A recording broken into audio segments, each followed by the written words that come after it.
Greetings, friends and followers. This is Nurses Talking. I am Dale Barzi. As always, if you like what you see and hear, subscribe, leave us a comment, let us know what you think. Here on this platform, we speak to nurses anywhere in the world and at any stage in their nursing journey. And today, I'm very, very pleased to welcome Kaye Mendoza. Kaye describes herself as an accidental foreign nurse. She's a lifeguard, she's a nurse mentor, she says work smart, not hard. She's an investor, a philanthropist, a mixologist, a drone pilot.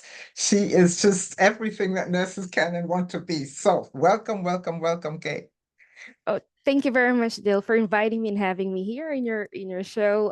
It's my honor to be sharing information and knowledge to my colleagues who needs to be empowered that their life is short, can enjoy it. It is my absolute pleasure. My absolute pleasure. So, first of all, why are you a nurse? It was an accidental nursing application that I did when I was younger. I was around 10, 11 years old. I was taking care of my grandmother, and she said, "You're going to go for medical school." And I said, "Okay, I will go apply for biology." For some reason, my application in the university turned out to be nursing instead of biology. And it's probably a code input Yeah. error. So I spoke to the university and they said it's okay because the first 6 months, the first semester, I mean, will be similar and in foundation. You can always transfer to biology after if you want so. So during that time, the school that I went to has very tight limitation. I mean, very tight acceptance for Mhm. nursing application. But during that time in 2020, around 2009, sorry, 1999, 2000, a lot of Filipinos were going for IT because of massive hiring of foreign tech Mhm. talents. So there were not a lot of nurse applicants in that school for nursing. And even though they're one of the top university for nursing, the enrollment was just down because of the market was Yeah. shifting to IT. So then I was able to get in by Lord's grace, right? And the next year, now the US was hiring nurses. Yeah. Everybody went to nursing now. And for you to get into that university, you have to belong to the top 40 of your graduating class. Yeah. If that's what 1 year ahead, I wouldn't be here talking to you. I wouldn't be a nurse, trust me. I wouldn't be able to make it to that quota for the grade score. But again, I became a nurse initially because of the accidental in college application. Uh, And then I got here in the United States as a nurse because it was also coincidence that my aunt, who was having vacation in the Philippines, was the one who picked up the American interviewers from the Okay. national airport. So Okay. he just Okay. asked, "Why are you guys here?" And then they said, "Oh, we're looking for nurses." And then she said, "Oh, my niece is a nurse." So I'm like, I got a call from my aunt at nighttime. She said, "I just met some Americans and I'm going to introduce you to them. I want you to bring all your documents." So that was her thing. Introduce. Okay. Mhm. She didn't tell me it was a job interview. I'm in Dale. I'm working 16 hours, evening shift, night shift, 16 hours. All I want to do at 7 o'clock in the morning is go to bed and sleep. Right. Mhm. And she said, "No, we're going to Manila. I'm going to take you. I'm going to introduce you." So here I came. I went with her with my denim pants and Chuck Taylors, my green Chuck Taylors, and a shirt. Mhm. And everybody in the room was on their business attire. I said, "What is this place?" And people just ask me questions. The Americans were asking me questions, and I just say it as casual as I did. And they said, Mhm. "Congratulations, you got the job." And I'm like, "What job?" What job? I did not know it was a job interview. You know, when you're awake more than 24 hours, your brain just shuts down. And I was like, Mhm. "What job? What job?" And I said, "Oh, we offered you a job. Congratulations, you're going to New York." And I'm like, I didn't know. I didn't What? know. Dale, I was 20 years old, 21. I'm like, I don't know these things. Mhm. And so I didn't know I signed a job in America. I didn't sign I did not, I didn't know I signed a contract. As a very ignorant of me, that's how I landed to become a nurse in the United States. Wow, wow, wow. So when you got here, because you went to nursing school in the Philippines, you grew up in the Philippines, you're Mhm. into that environment, and you are kind of thrust into this environment, Mhm. not necessarily unwillingly, but without even thinking about it or planning ahead or deciding that that's what you want to do. So when you got here, what were the challenges for you? Oh my God, a lot. Imagine. I got here. I was promised a job upon arrival. I was promised a housing for 6 months after arrival. I was promised a reimbursement of all the expenses that I have incurred to get my licensure in New York. So that was almost $1,000 that I was Mhm. expecting to have upon arrival. So the challenge there was I was told upon arrival, well, you cannot start until you do your NCLEX. NCLEX, yes. But during that time, New York actually was accepting non-NCLEX passers as long as they have their CGFNS certificate. So it's all stated in the contract that within 6 months after arrival, you have to take that exam or else you're going to be demoted. So I was advised to take that first before starting. So it means I'm not an employee, so there's no housing. It means that there is no also reimbursement that they're gonna give me. So I only had $200 in my pocket because my family says you're gonna get money there, so you only need this amount. And it was Manhattan. it, Yeah. Manhattan is not cheap. The $200 probably will be just gone in 2 days for Mhm. for housing. That was a challenge. So I don't have family and relatives in like New York City itself that Mhm. I directly have contact with. But we were able to contact a relative from Boston, and she tried to help me to look for relatives around who can adopt me or shelter me Mhm. for the meantime. So Yeah. that worked out. Unfortunately, that is not the case of some of my colleagues who arrived during the time with me because they didn't have family. So I didn't have job for 4 months. There was like I think a miscommunication or not non-communication between recruiters and the employer that hey, she's here. Yeah. And I have no cell phone that time. New York City have payphones that time, but I have no cell phone. And those are the times that you can only call within the state, right? Yeah. You have to pay extra when you call Just to put, outside. yeah, yeah, yeah, yeah. And I have no phone, no internet, because I have no computer either. The best way I can do is access that internet to New York Public Library in Bryant Park. That was Yeah.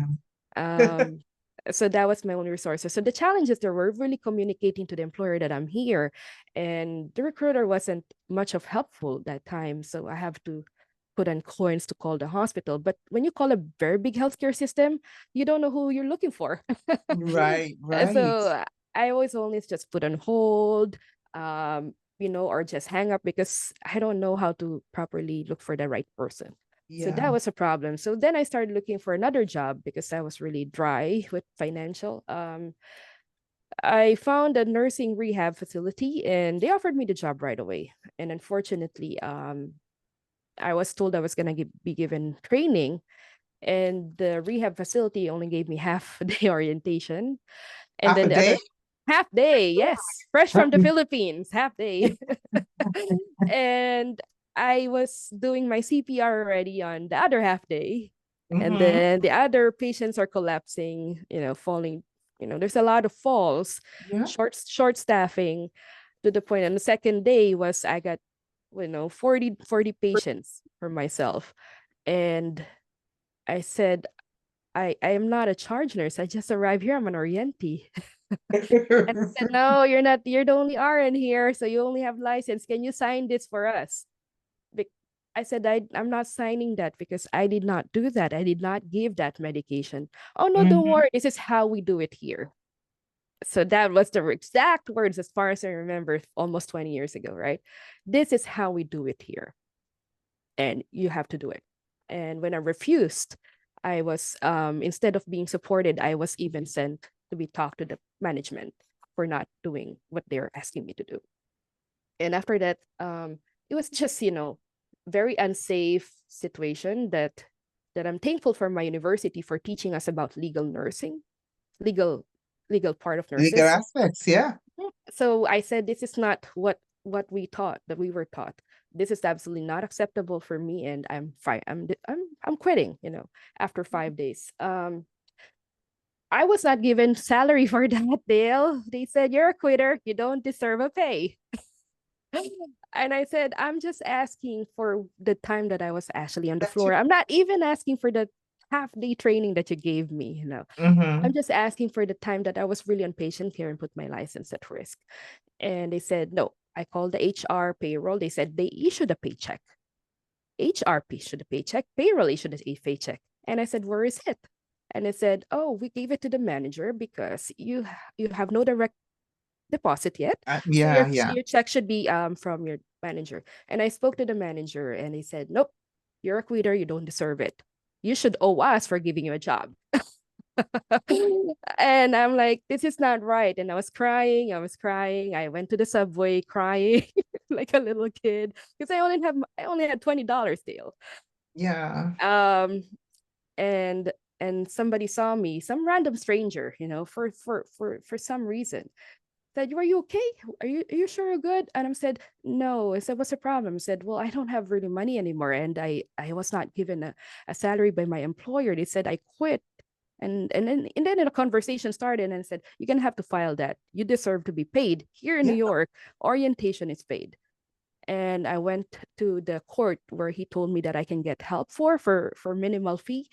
And I filed that lawsuit on that facility, and I got a call. They said, we're gonna pay you. Just withdraw, dismiss the claims. Mm-hmm. And they said, but before you give your check, you have to come here and get it yourself personally. So my innocent me went there. And my God, Dale, I got all the verbal abuse ever, which is, I've heard, still happening up to this point. The verbal abuse, the brainwashing. So I was told, Mm-hmm. you should owe us for giving you a job. You are a very young nurse, though, and you feel like you know everything.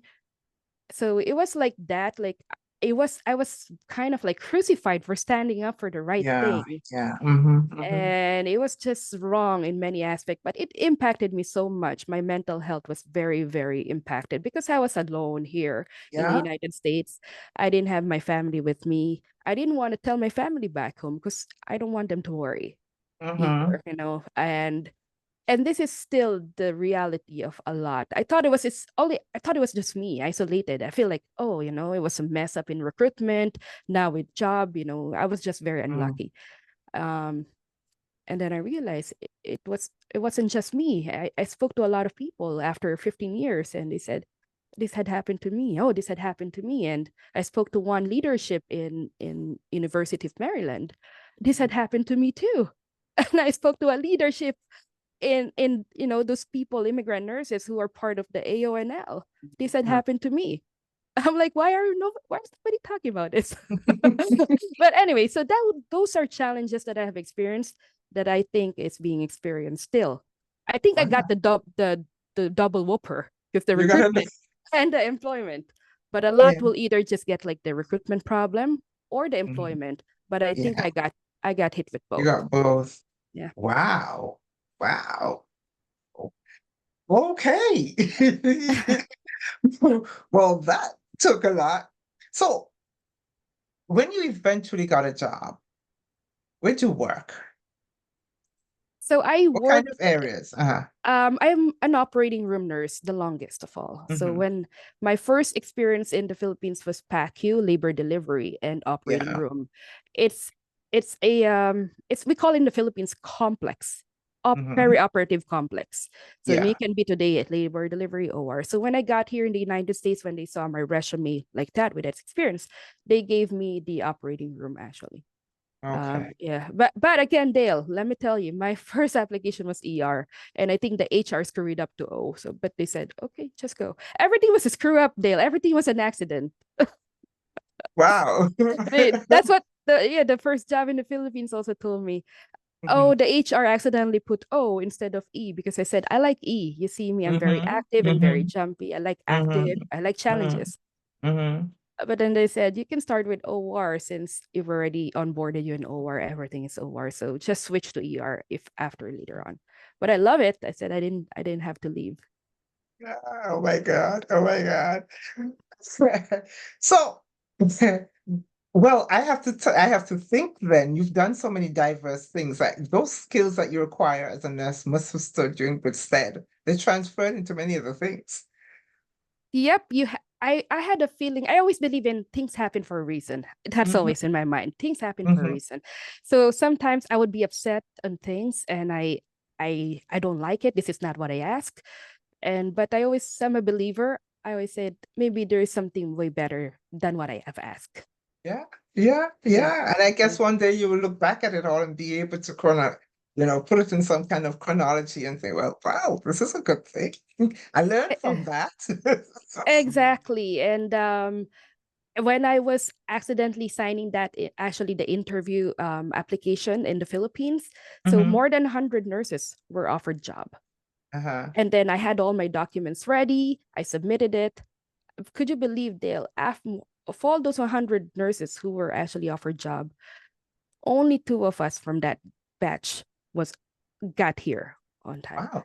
Because that time when we were issued visa, every you know there was a thing called retrogression, which is happening Mhm. right now. There's not enough visa anymore to be given to the other Yeah. batches, so they Mhm. have to wait. So the wait period for them, for other people, were 6 years. So only three of us got here during Yeah. that time before that visa retrogression started.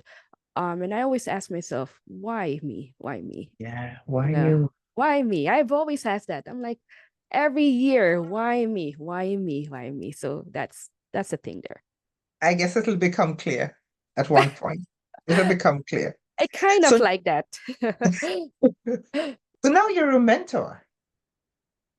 Yes, I am. I did not mean to be a mentor. My personality was always, by myself, introvert. OR, I like it. We close our mouth, show whatever thing inside that mask. We never remove that mask. That's why when they Mhm. mandated mask, oh, it was normal for me. Yeah. um, I'm like that. When pandemic happened, I was very active in social media, just putting my words there. But I wouldn't even like do live show or talk to people because I have stage fright. I have crowd fright. My Mm. heartbeat would be running like, if this was like 10 years ago, I'm talking to you, my heartbeat will be like 200 beats per minute Mhm. already. Mhm. But during pandemic, there was a call to bring nurses to New York to help. Yeah. And that time I had the most experience when it comes to travel nursing. And a lot of American nurses did not know what travel nursing is, um, and what they have to expect or what they have to prepare. Mhm. And also coming from New York City, I know New York by heart. That's my US home. Mhm. And the hospital called me before shutdown. Hey, we need someone to help us run this place. And I'm not from New York anymore that time, but they said everybody's getting sick. We have no idea what's going on. So I was called there, but I have a feeling already that was COVID because I was following the news from China. Yeah. Yeah. And they said, okay, it looks like this is happening already in New York and it will eventually be shut down, like how they did it in China, how they did it in Italy. I think it's Mhm. happening in New York. So I went in myself there. I have a different contract from that big batch from the FEMA. Yeah. The FEMA group Yeah. Mhm. signed in way later than I did. I signed in way ahead before them. And I know the hospital said, I'm going to go there, but you have to promise me you have to allow me to put mask on. And I said, sure. Mhm. And I went in, I look around, I assessed the situation. And then I created an article based from my experience there for the first days. I created an article and then I put it in social media. And everybody picked it up like it's very helpful for them. It kind of Mhm. removed their fear to go and help in New York. And somebody in BBC also said that this is very helpful. We pick up your article in the social media, and everybody's saying we need you to teach us and teach us the way. I said I don't know how to talk to people, and to the point, Dale, I have to tell the people, random strangers. I'm gonna pay you $300. Just tell me how I felt. I mean, how you feel, how I did, just to give me a feedback on how I said things. I Yeah. had to do that and say, "Kay, you're teaching us. You're not gonna give us. You're not gonna give us money." I said, "No, I feel bad by saying something, and then you have to pay me if I didn't Mm-hmm. do right." So for Mm-hmm. me, we had an agreement. So we had negotiated. They said, "We're gonna pay you to teach us," but I said, "I don't want to take your money," and I said, "But if you want to donate it to the charity that I'm helping, then you are very free." And I said, "Deal. You're going to teach us and we're going to donate you money," right? And these people, two people donated me $500, deal. And I'm like, "What? You guys are willing to give me that?" So then it became a motivation to come out and become a mentor, because Mm-hmm. now the people that I am helping, the thing is pay it forward. So Yeah. it Yeah. started training me like, okay, I'm gonna train you as long as you're helping the charity works. And Yeah. then so it motivated me to train myself more to talk and talk. And then I listened to a lot of podcasts. I watch a lot of the YouTube like TED TED TED Talks. TED Talks. And I try to learn from how they do it. I even, paid services certification how to do it, because I said, I think there is a lot of information that needs to be out there. Yes, yes, yes, there is. Yes, there is. My goodness, Uh, what a journey! And you yeah, just start really. yeah, You're pretty much just starting out on it. I know it started way back in like the 2000, and it's 20 years yeah, or something, but still, yeah. that's a lot. And so you're you're a lifeguard, A foreigner's lifeguard, a yes. foreigners lifeguard. Accidental, yes. Okay, okay, and a mixologist. Yes. You want to hear the story about that? Yes. All right. So I'm a traveling nurse there. I didn't drink. I never drank in my whole life because I thought that I was allergic to alcohol. Mm-hmm. I went to Boston, my traveling assignment there, and God, I was surrounded by great friends who are Irish, and they would Mm-hmm. just like hang out after. And it was my first months there in that location, and they said, "Okay, it's Christmas party." I'm like, "Okay." And but I have to follow you guys because I just came from my root canal from my dentist, so technically I'm still numb and I Yeah, cannot yeah. eat. They said, "Oh, don't worry, I'll pay for your drink." They're great colleagues, great nurses, CRNAs. It was a Christmas party, and I don't know how to drink, Dale. I got drunk so bad. So for them it was just light, but for me I was a cheap date. They said, "You're a cheap date." And I said, technically I have nothing in my stomach because I just had a root canal. My mouth is numb, but I'm very dizzy right now. And the next day I couldn't find my car. They said, "Oh, you left your car in the other city." My friends just took me with. I'm like, okay, that's not gonna happen again. Mhm. And one of our surgeons actually said, there's a bartending class there in Harvard. And I said, "Oh, Harvard? That's my dream school."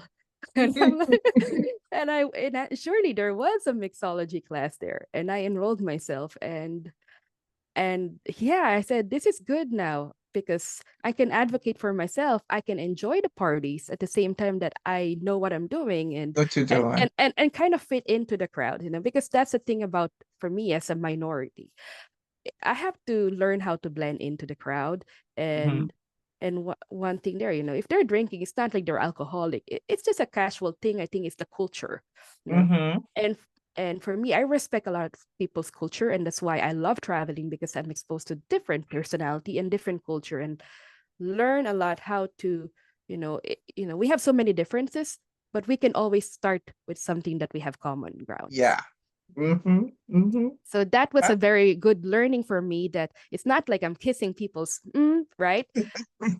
But it's also good to know the culture, and if we want to fix things, or if ever we get into disputes, I think it's best to start something with the common ground That first, with common ground. and then we Yes. we, we and then we talk out on our differences, and then we Hmm. respect the differences, and Hmm. then we live harmoniously. So I think I'm going to add politician to your list of accomplishments because Oh you've my just God. articulated what I think it means to be a good politician. I don't know. I ran away from politics as a traveling nurse. I said I stay away from management. And that's why I stayed as a traveler for 16 years, 17 years now, Dale. I said, I am not into politics. And then one of my mentors said, Hey, it's not about politics really being, but it's actually policy making. Policy, yeah. There's a big difference between policy making and being a politician. And I said, well, okay, that makes very big difference. I think You're then comfortable with that. yeah, I said, okay, if that is the good side of it, then I'll stick with the good side of it because I don't want to deal with politics too much. Um, it's just I think life is too short for that. I hear you. I hear you. I hear you. So, you're a drone pilot. Yes, I love gear. I'm so scared to fly. I think being a pilot is very very very high accountability. It's like surgeons, very high accountability, risk of people's life in your hand. I'm Mm-hmm. scared to fly. But Mm-hmm. I love driving. I love driving boats. I love jet ski. I love driving, but just the plane is just not my thing to fly. I'm scared to fly the plane. So then I said, maybe this one is good to see the world on a different angle, On a right? different. Yeah, Okay. sometimes you just have to get out of the box to see the bigger picture in life. Yeah. So I've Mm-hmm. always loved that. I love photography. So it is something that triggered me to learn and buy and educate myself on those things. Mm-hmm. And I said I've never my tours were never my trips and travels were never the same after that. Okay. Okay. Okay. And you're an investor. Yes, I am, Dale. And that was the biggest change in my whole life. Um, my mom was a teacher before, and she always say, we don't have money, but the thing that I can only give you is education. That's the Mm-hmm. only thing. My mom was earning $100 per month in the Philippines with 4 kids in private school. I don't know she did it, how she did it. Mm-hmm. But then it was always on my mind. Education was an investment. Education was an investment. But we invested in education as nurses. How come we're broke? Yeah. Mm-hmm. We invested in education, 4 years of education. How come nurses are still, one of the professionals with degrees with paycheck to paycheck situation? Paycheck. Mm-hmm. Mm-hmm. And that's the leading cause of burnout. And I Mm-hmm. said, there's something wrong with the picture. There is absolutely wrong. We're the hardworking people, work 16 hours a week. We work more than that. We come home, we still work per diems or side jobs. Yeah. Uh, and there's wrong. How there's people sitting down in the office for 8 hours and they make way more than nurses, and they don't have people's lives in their hands. Mm-hmm. Nurses have people's lives in their hand. There's value in there that Mm-hmm. healthcare is one of the most expensive thing, but nurses Yeah. are the how Yeah. come the healthcare industry who's actually putting their patients' life in their hand are very low paid. Doesn't value. Mm-hmm. The value is gone. So I said there is disconnect in this. So I started learning about finance, and I feel like that was where it's wrong. And we had almost $100,000 debt, consumer debt, and that's Mm-hmm. without that's without student loan yet. And I Mm-hmm. said, but some of them were business investments, so kind of okay, but still, it's not right that we So, are accumulating this. Instead of we're going positive, we are going negative, then a little bit positive. It's like 2 steps negative, 1 step yeah. positive. One So step. Mm-hmm. it's not going on the right direction. So then I invested on myself, on my education. I like became a sponge for one year and just listen, read books, listen to everyone, open my mind.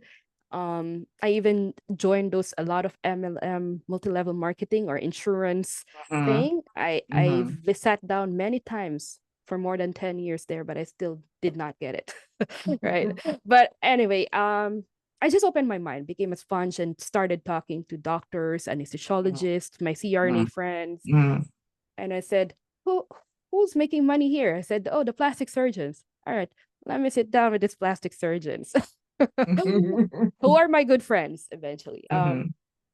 And then I realized it's not their surgery income that makes them money. And then I realized that anesthesiologists, my colleagues, my friends, because I work in the OR, is not their main source of Not income. Surgeons, their main income is not their job. And I said, what is it? It's the investment. investment. I'm like, all right. Dale, after learning that, our it was just like a different whole life for us, for me and my family behind in the Philippines. Mm. What I learned from that is we are too close and we're too busy with our life that we forgot that there are aspects in outside nursing that we should be supplementing our daily life. And imagine that $100,000 debt, it was gone in a year. After that, we were struggling 8 years prior to that. I was struggling to pay $6,000 debt. Yeah. 6,000 was like, oh my God, when I'm gonna pay this? And it ballooned to 16,000. I'm like, Mhm. I'm having double job, I'm doing business, but I'm the breadwinner. Yeah. I have 4 people that I'm supporting. I mean, 3 people that time. And I still have family back home that, sometimes I help out. It's still not enough, even with a travel nurse salary. Yeah. Well, it Yeah. wasn't a lot back then anyway. I said it's wrong. So then after that, $100,000 debt was gone.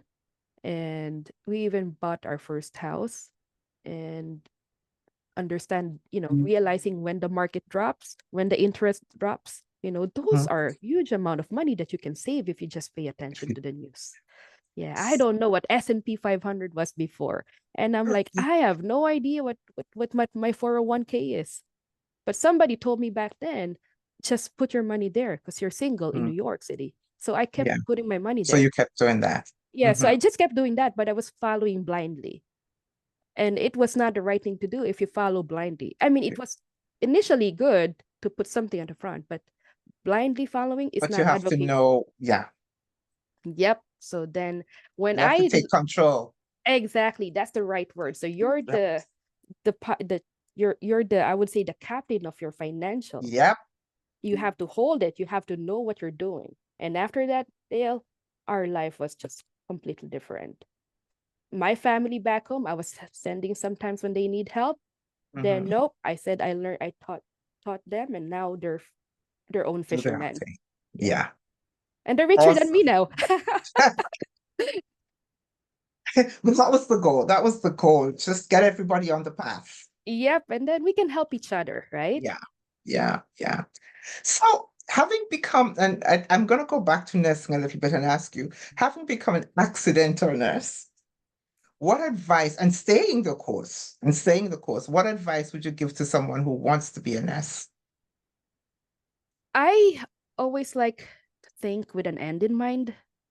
So somebody comes to me, I always ask them why, and then why are you doing this? Why, Mm-hmm. why, Mm-hmm. why?